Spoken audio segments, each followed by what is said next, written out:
In today's video, we are going to discuss which ACL graft is actually best. And the answer might surprise you. Is it the quad tendon? Is it patella? Is it hamstring? But actually, biggest spoiler alert, it's which graft fits you and your lifestyle best. But I'm going to run through all of the grafts. I'm going to discuss the nuances, the issues that you can get with them, commonly occurring problems, and just give you hopefully a better idea to which ACL graft is best for you.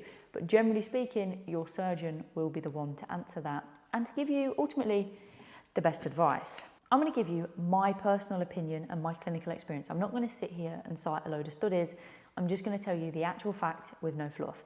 So the common grafts that we see in kind of most used order, I would say, is a hamstring graft, patella tendon graft, quad tendon graft, and peroneus longus graft, allograft, okay? Now, starting with hamstring graft, that is the most common. It's a good graft, it's a big graft, it's a reliable graft, but it can cause some issues. And now this is what I said about going back to the surgeon, and they'll be the best person to pick your graft for you. It's very important that if you don't know how to pick an ACL surgeon, go and watch my video, but you find the right surgeon that can work with all the grafts and that will give you a choice in what they think is best for you based on your lifestyle and your history. So they will have a chat with you. What's your knee like prior to this? And if you say, yeah, it's been fine, or I get a bit of patella tendinopathy, that should ring an alarm bell in their head to go, oh, they wouldn't suit a patella graft because it would make your patella tendinopathy 10 times worse. Or quad tendon, same thing. Or hamstring, if you said I'm a sprinter, I'm super quick, probably don't want to use a hamstring graft because that's going to remove some of that elasticity and that sprinting ability. So when you speak to your surgeon, they should be the ones deciding on the graft. Now, if you don't know how to pick a good surgeon or you haven't potentially got a good ACL surgeon, you need to be more savvy and have an understanding of these key things to make sure that you don't end up in a terrible rabbit hole, because I've seen it where I've got patients that come to me, they've had persistent patella tendinopathy their whole entire life and the surgeon took a patella tendon. So make sure that your surgeon is offering you the right graft for you and your lifestyle history, and they can't do that unless they actually take a lifestyle history from you. Okay? Is that bit nice and clear? And also, big red flag is if a surgeon is just insistent that they only do one or two types of grafts, okay? That's a red flag. You want a surgeon who can use all of the graft types. Okay. Moving on swiftly then. Hamstring graft is a very common graft I see in clinic. It's nice and reliable. It's a big graft. You can get some localized kind of numbness or tingling in and around the scar area. Yeah, it's an issue, but no real big issue. Some people can end up with an inner range hamstring deficit. What do I mean when I say that? Well, is this camera going to actually track me or not? Bear with me. That's where you lack the ability, now she's kicked the chair. This is such a Heath Robinson job. That's where you lack the ability to bring your heel to your bum. I don't mean flexion like this. I mean actually pick your heel up and bring it to your bum like that. A lot of people end up with a constant inner range hamstring deficit, which needs to be corrected with the right rehab early on, which is something I obviously do and is also in my complete ACL recovery guide. If you don't correct that, when you go to sprint and you need to bring your heel up really quickly, you can get reoccurring hamstring tears, and you can get reoccurring hamstring tears as well from having a hamstring graft if you don't do the right rehab. I don't see my patients having these types of problems because we do the right rehab. We do all of the appropriate hamstring training that we need to do. But some people can have persistent issues, so it's probably not a good graft if you've had hamstring issues in the past, etc. So localized numbness, lack of inner range hamstring strength, and some people unfortunately never regain that strength back, or full hamstring strength either, okay? Second graft that I see quite commonly is a patella tendon graft. This graft is a good graft, it's a strong graft, reliable graft. However, it can make rehab a little bit harder, and it's not ideal if you've had any front of the knee pain. Don't have that type of graft. Or if you kneel for work, if you climb a lot of ladders, i.e. window cleaner, firefighter, things like that, lorry driver jumping out of a cab, the patella tendon graft is not a good graft to have because you can just get lingering anterior knee pain, especially if you're kneeling for a job. Generally speaking, they won't do that graft if you're a kneeler. Now, it can be a little bit slower to get your rehab going because it kind of shuts the quads off completely and you get a bit more swelling, and it can make your flexion a bit harder. Some people might struggle in the early phases to get their quadricep strength back fully, and some people can always have a quadricep strength deficit or just have issues in and around that area. But if you do your rehab again right, you follow something like the Complete ACL Recovery Guide, you don't suffer with those types of problems. It's people that leave it, people that don't do it. You can't hammer a patella graft too early. You don't want to be doing leg extension after leg extension. You start nice and gently with isometric holds and things like that. Now, the third graft that I've been seeing more commonly recently, and I'm not 100% sure, in fact the next two I'm not 100% sure of, is a quadricep tendon graft.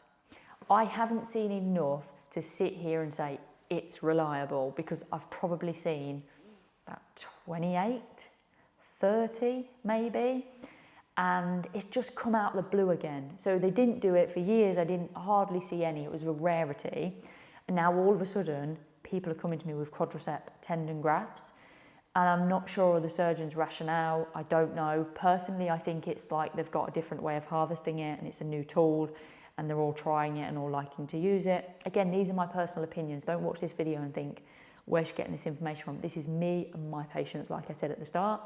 So quad tendon, I'm not sure about. For a lot of people, they end up with lingering quadricep pain, lingering extension issues. It can just be a difficult one to rehab. You get more swelling, bigger scar.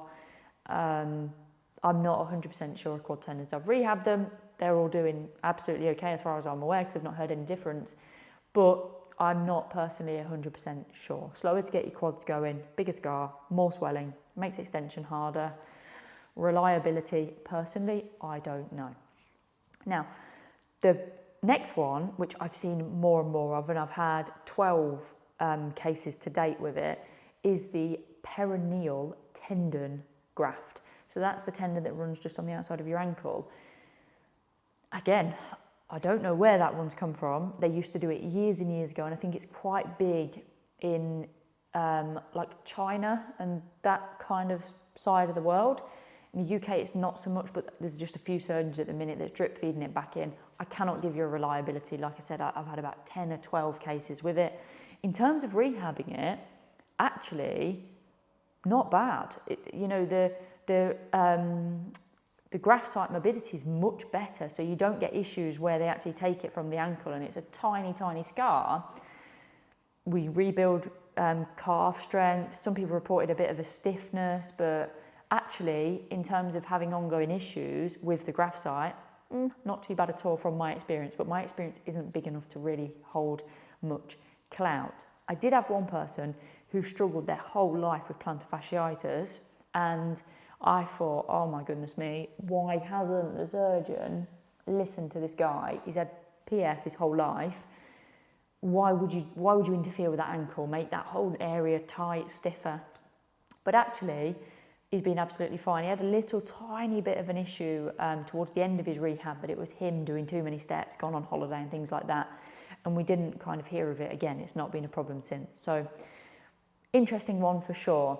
The final one is an allograft, and this is used in kind of certain specific cases. I've worked with my fair share of allografts and not really had many problems. Some people can say that an allograft is more riskier, so that the studies do state that in older people particularly, it can be a risk of re-tear. But I personally think, from my own experience again, what people do when they have an allograft, because they have no other area in their knee feeling sore, or because they've not had a graft site, generally the knee doesn't feel that bad. When you have a graft from your own body, your knee feels a bit rough. I had a hamstring graft and my hamstring felt like it had been ripped off. It had, quite literally. But they get going a bit quicker, so they're faster to get going because we don't have another site that we need to protect or load slower. And I think personally, there's more re-ruptures with allografts because people might do things a bit quicker. So they think, oh, my knee feels great. By 6 months, they just start running rather than doing it on criteria based.